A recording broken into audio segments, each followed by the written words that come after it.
managing. Our guest today is the beautiful Helen. How are Thank you, you. Thank Helen? you so much for having me here. How are you doing? Doing very well. Like you said, it's cold.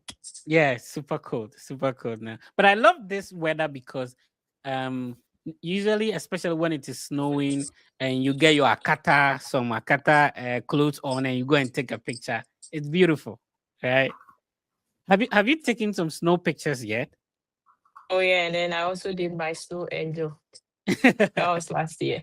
Yeah, there's something good about every weather over here at any point in time, So Yeah. yeah. All right. Yeah, thank you once again. And thank you all for joining. So, as usual, the name is Ben, and here is the Fred Effect. You are welcome once again. This is the Fred Effect. Helene, are you Yes. ready now? Of course, at your service. Yeah, okay. Thank you for joining us. We hope that by the end of the session, we will learn a lot from you. And that's Looking what forward to that as our well. our family members are expecting. Yeah, so please don't hide any information. We beg you. I hear. So the first question will always be, why USA? Why USA? That's a good question. So first of all, US, we all know it has a very good quality education. And the second for me is their strong, diverse community, sincerely. Third is their strong Please, support please system. say diverse, strong diverse. What does it mean? So that So we can what be able to follow what you're saying.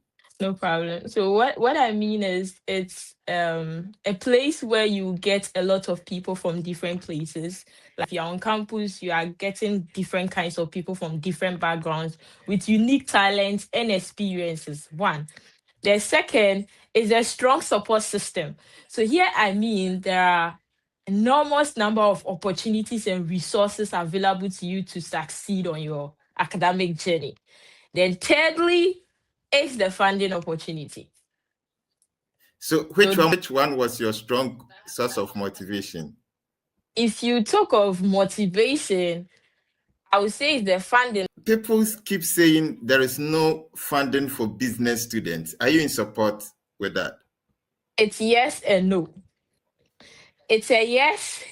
Okay, let me start with a no. It's competitive. The reason being that our program is an in-demand program. It's a professional program. So most of the time, unlike the social science where research and more teaching staff goes in there, ours is more of industry based. We don't have much of research or funding as compared to social sciences. That is one reason. One, because it's a professional. Two, it's an in-demand program. As a result, funding is competitive. The yes, however, is I always say, do not focus only on the department you are applying to. For instance, if I'm an accounting student, probably they may only have one funding for GA position, that is research, and sometimes might even be half. Do not focus there. Look at other places on campus. If it has to be at the management department, if it has to be with um, student engagement, if it has to be with housing and residence life, look at other places for funding, not necessarily in your department or college. So how long did your process take you? And if you are to start it again, what will you do differently? So I started applying in 2022. Funding was still not a thing. I continued again in 2023. All those times I was still on campus. So it took me, I'll say a year, because even for funding, I waited for funding over 5 to 6 months. Wow, you have patience. Don't worry, we'll get there. This we'll get there. The You know, journey. somebody will send mm, email 1 month, no feedback, and the person will be, Freddie Fett, I'm not getting feedback. What should I do? it's all part of the process and it builds you. It builds you, even though it's not an easy one. That uncertainty, that waiting moment, it's hard, is the truth. Yet when the glory comes, it's rewarding. So you believe that hard work really pays, right? Right, and trusting the process, even when sometimes it's not clear. Because as at July 20th, 2023. I had no idea that August 20th I'll be in the US for my master's.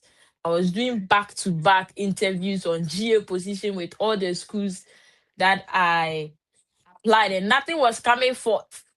And all of a sudden, happened. It just happened. That's Yeah. interesting. So Yes. if we are to reverse time, if you are to start your process again, what will you do differently?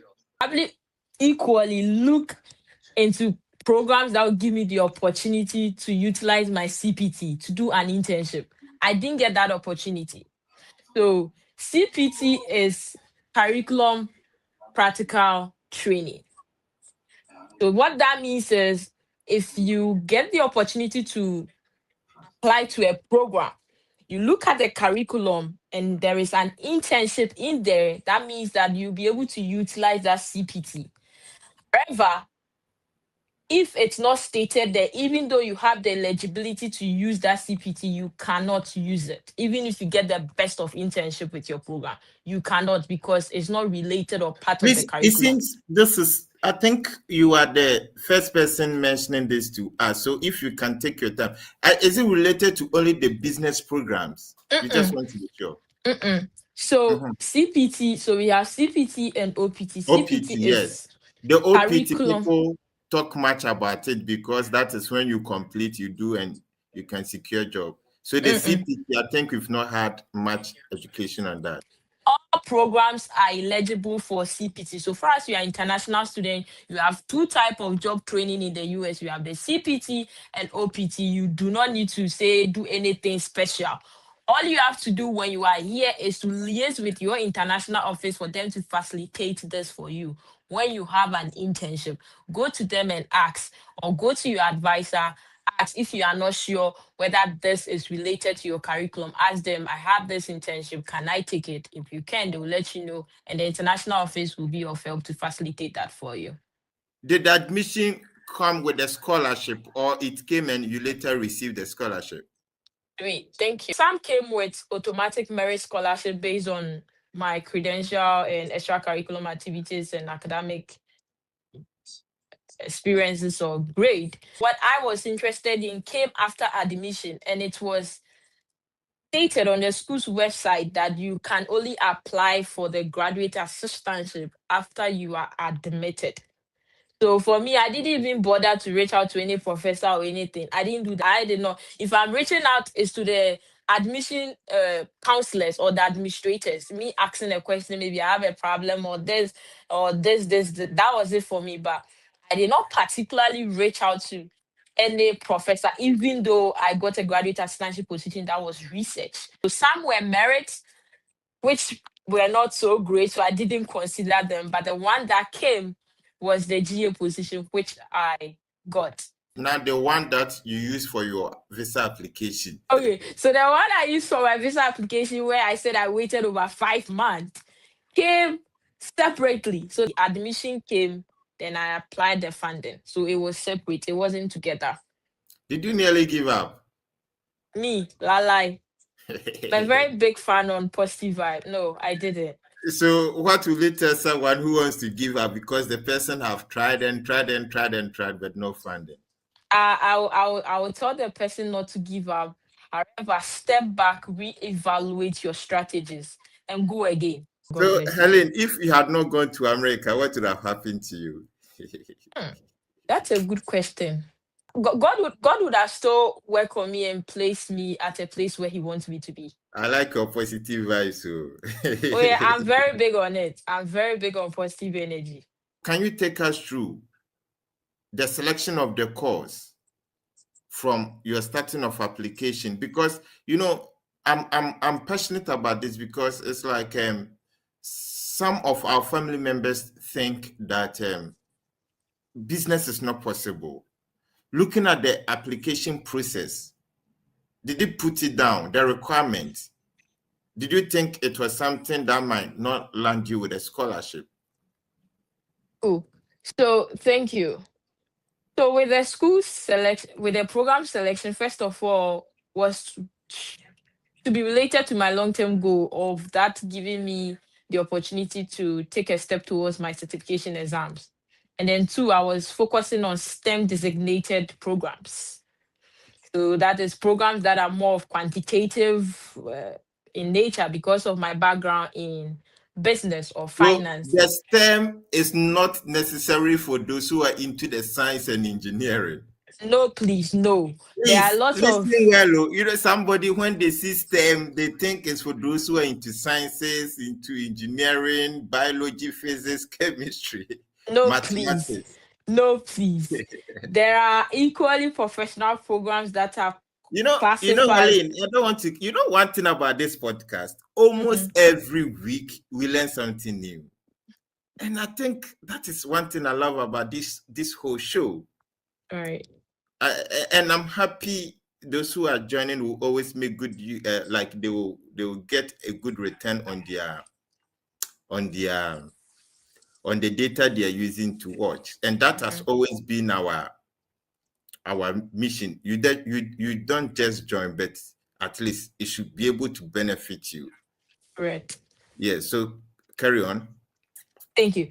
If a program is more quantitative and technology focused, even though you might not see like engineering and those things, it can be classified as STEM. So my finance was classified as a STEM designation. So when we program. say quantitative, what does it mean?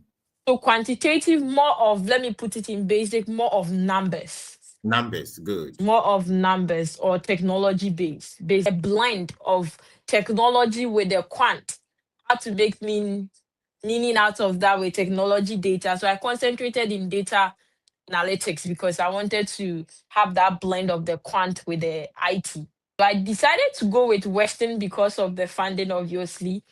And then it was again STEM for me. So STEM meaning that after graduation, all programs, when it's not STEM, you have 1 year OPT, mandatory 1 year OPT to be working here in the US. You have 1 year. But when it is STEM, it gives you an opportunity of 2 more extra years. So who gave you all this information? internet search. Please, did your scholarship affect or impact your visa preparation? Hugely. Hugely, It did. yeah. Can you throw Yes. more light? Yes, it did. So here is what a lot do not know. So I had a half assistantship when I from Ghana. I had a half assistantship, so I was having a deficit. However, that half took chunk of my cost of attendance. Like it was like more than 70%. So that did greatly with my interview. It was less than say 3 minutes, I guess. So that did great with it. And then when I came to campus, so that half, I equally applied for another on-campus job to utilize the 10 hours. So half means that you could only work for 10 hours, and then the tuition waiver I had was 4.5. And my school, you need to register 6 credit to be on a legal student status. I searched for on-campus job. I got the extra 10 hours job from home. In addition, so while I was coming, I was loaded with my 20 hours, half 10 hours of grad assistantship with a tuition waiver, remaining 1.5, I covered it up with a 10 hours job. Then moving forward, after the first academic year was over, I had a full assistantship from another department. So that's why I always say that do not just focus on your department alone. So that did greatly. I'm sure if I wasn't having that funding, probably I would have been denied. What you're trying to say is that, yeah, so what you're trying to say is that you got admission with partial funding initially. Correct. And then you are you were able to secure on-campus job from the university. Right from home. Right from home. So you didn't even move to the country. You didn't move to US. Okay. So please, if you are listening to us and you have already secured your admission and maybe you have zero funding or you just got partial funding. What it means is, okay, Helen, what does it mean? What that means is that, thank you. What that means is that you are allowed to work 10 hours on campus. So as international students, we are given the opportunity to work 20 hours during active school section. It's in the summer that you can work 40 hours. So your remaining 10 hours, it means that you can take up other on-campus job roles to work for that extra 10 hours and get some money to cushion you up financially. So that was what I did. But I think one thing that equally helped me, and I'll say it here, is when I got the admission, I set up my school profile. With my school, they use Handshake a lot. Some schools have their job postings. So for me, it was Handshake. So I set it up, put in my profile, admitted student, this, that in finance. Then I booked an appointment with my school career center virtually. So virtually, and they So, I, critiqued. Helen, once again, please, can you slow down for us? Because Okay, we don't want to miss anything, please. okay, sorry. So after I set up my school job posting profile, I booked an appointment with the career center of my school because I know that the USCB standard is different from that of Ghana. I wanted it to meet that standard for me to put in on campus positions or roles. So they met me virtually, they critiqued the resume, revamped it, and positioned it to the standard to meet how the US standard is for CVs. Then now I use that to apply for jobs, the interview, and I was doing that for basically all my state schools. So at a point, I was going back to back on GA interviews, like from all the schools, including regular jobs. So that was what I did, and I got the extra 10 hours job as a communication consultant, where I am currently working on my OPT part time. Oh, okay. It wasn't a tuition waiver, it was a flat pay, meaning it's a fixed rate. Say if it was $15 per hour, that did not come with a tuition waiver. So that helped me to cushion me up with the 1.5 credits with my 6 credit registered courses that I needed. And the scholarship was giving me a waiver of 4.5 before I came from Ghana. Then after my first semester, transitioning to my last semester, I had a full funding from the management department with full 9 credit tuition waiver. Oh, okay. So do you have to prove bank statement? Yes, please. Because Oh, I had okay. a deficit of, say, I don't know the rough amount, but I had a deficit. And one thing that I want us to know is if you're having a deficit of $10,000, let's say your cost of attendance is 32,000, and you're having a deficit of $10,000, you need a bank statement, say 20K. The reason being that you don't want to tell them whoever is going to sponsor your education is going to throw everything to you and they are going to starve. So you want to leave a room for excess. So if your deficit is 10K, you need something like 20K as a proof of fund or as a bank statement that truly whoever is going to sponsor me, they'll take care of my education and equally they'll have something to live on. Yeah, that's interesting. Fresh international student or international student coming from Ghana or elsewhere, when you land, locate your school pantry because that is going to help you. Because starting, it's really hard. Like when you come fresh like that, there are so many hidden costs that may be popping up, so your budget to be tight. So taking advantage of these resources, yes, it helped. I did that. Now Yeah. talking of the challenges, cultural shocks from academics, from communication to food. A challenging part is the rigorosity of the academic system. You see, some people say that, oh, UCC is that. See, if you are watching right now, you went to UCC, I salute you, big ups. If you get the opportunity to travel abroad, you appreciate all the tough moments of preparation UCC gave you because the system here is rigorous. The reason being that you are working and you are blending studies. Back home, we're only doing full-time studies and probably some extra curriculum activities, either church or associations, and you are cool. But here, you are taking care of yourself. You are working 20 hours, doing your assignments, which are due every week before class. You have to read homesickness, calling family. Those are the challenging parts. Second part is like when you probably go to a class or you see some technology use or a resource, you are like, hey, so they have all this, so I can use all that. This, you are exposed to different kinds of ways of thinking, of mindsets, of doing things in a smart way, and that is really, really interesting. And the fun part to me, oh, I don't know about others. I like events. I'll go for events, go and learn, see new people, talk, and engage. So, in general, what's your impression about studying abroad?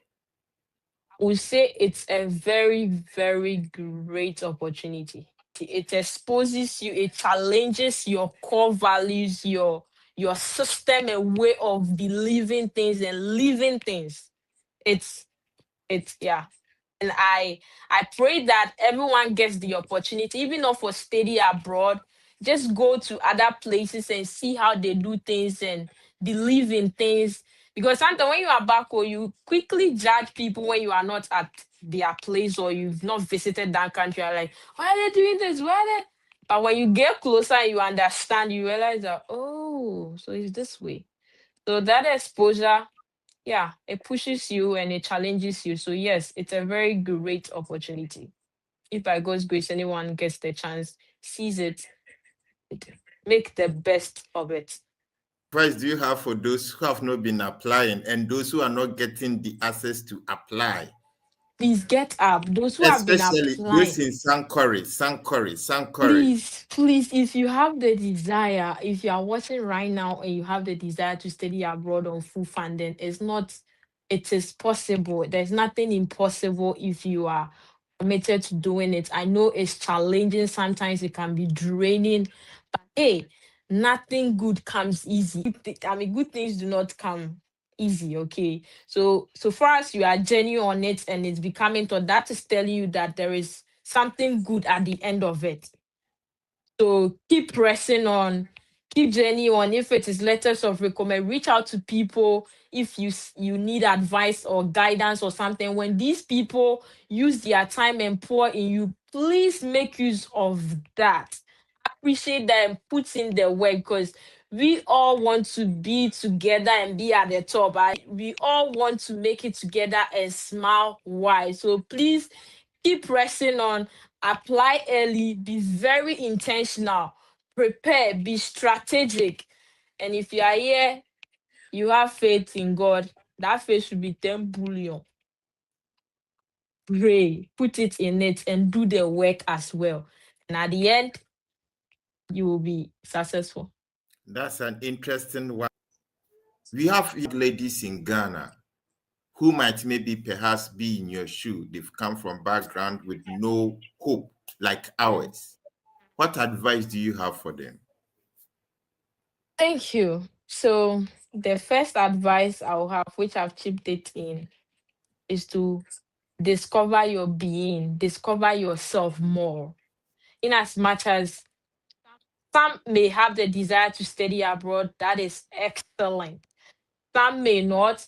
Whichever skill that you found yourself doing now, polish it, grow in it, learn on it, continue learning on it, and add more value to yourself. Discover yourself more. Because the more you discover yourself, you realize that you've been able to get that thing called self-actualization. That you naturally you become happy and you be discovering that completeness in yourself say you should please pursue. Then for those of us that want to study abroad, whether the US, UK, Canada, Germany, do your research and thank God for the Fred Effect, myself and all other good content creators on study abroad. Check them out, do your research, know what you want. If, for instance, say you studied art and your purpose or passion has changed to something else, that is perfectly fine. You could equally do your master's in that. You don't need to say, oh, because I did art, I need to go and do community or general. If the passion has changed along the line, that is okay. Pursue it. Do research about it. What do I need to get there? What requirement? What are the eligibility criteria? What do I need to do? Do that. Put in that application.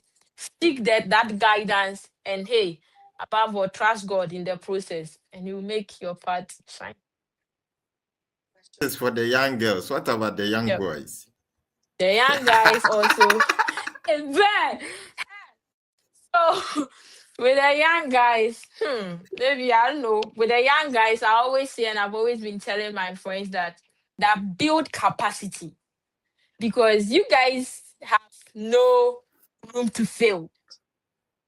For the ladies, I can run somewhere, call my brother if I need something or call. But the guys, it's tough on your side, and because of how society has classified you. But big ups to all the guys who are hustling so hard honorably to make it. Big ups to you. Build capacity. If it is something you are doing, keep doing it. Learn on it equally, unlearn.